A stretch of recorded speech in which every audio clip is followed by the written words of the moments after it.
And when you talk about co-teaching, I just, teaching itself is it's like one of the most intimate relationships you have, I think. And co-teaching in particular, I just think about the vulnerability of allowing another adult in your classroom and seeing who you are in practice with your students, with your kids.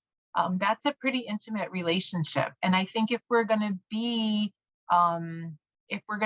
be in our integrity about the kind of teacher we want to be, the kind of educator we want to be, especially in relationship with another educator, we've got to spend time creating that groundwork, right? We're creating a container for all the future work to come. And I would say too, I tell folks this a lot, but invest the time up front in creating that container, invest the time up front in building that foundation for a strong relationship, so that when you have conflict down the line, you've had all that investment of time in trust and in getting to know one another and in knowing how to be with one another and agreeing to be compassionate, to be authentic, and to be in just relationship with one another.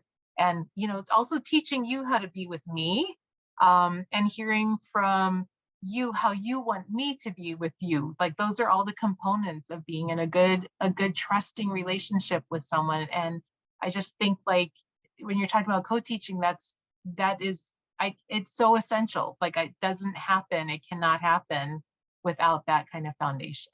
I mean, and honestly, after hearing you talk about it, especially in these last few years, I wish it, if I was writing the book now, it would be in the book and front and center. I mean, to be honest. So I want to, I don't want to, this is, the most important thing about this is that folks actually try it, that they practice it, that they, sort of, pick a place to start, of course.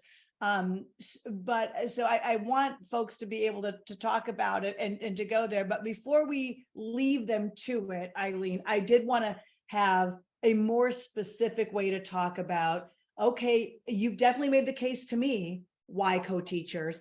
Let's now just leave with three specific ideas. Okay, why are we focusing on these? You've given us that broad range answer. Why? Give us three sort of ways to think about this specifically, starting with this first one, because I love how you sort of go broad. And then, I said to you, okay, but this audience, they're co-teachers, tell them specifically. And the first thing you said was, okay, having said that this will help you in a whole range of ways, let's face it, even beyond race and equity issues.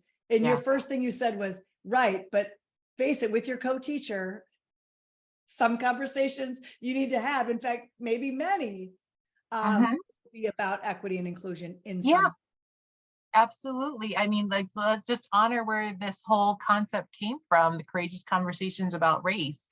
And it was to help folks talk about race in education. So I can just imagine, I mean, and I have these conversations with educators all the time, but, racial dynamics come up even when all the adults in the classroom are white, right? It's like, probably if you're reflecting the racial demographics of our country, all your students are not white, right? Even if they are, that is also teaching about race in some way, shape, or form. And so thinking about what messages you're conveying by talking about it or not talking about it, kids notice all those things, right?